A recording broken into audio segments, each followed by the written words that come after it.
Meron kasi akong binabalikan dito mga kahilig, magaling humuni. At hindi ito umuurong sa mga katian. Talagang lumalaban. Yung una, Tisoy at saka si Ungas ang dinala ko dito, ngayon si Kapgo.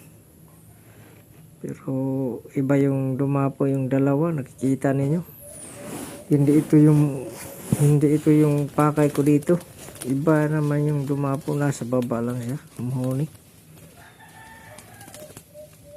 Kaso nakikita na tayo.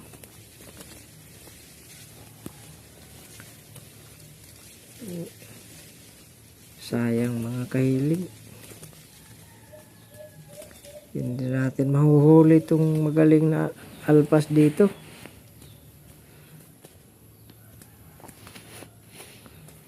Dahil una yung dalawang lumapit at hindi nakapaghintay. Hindi pa kumakampay si Kapgo, dumapo na. Talagang swerte tayo ngayon. Kahit masama ang panahon, hindi lumalabas yung araw. Ikaduhang kati natin ang tuiga. Double. Next time na lang siguro natin babalikan yung magaling dito na alpas.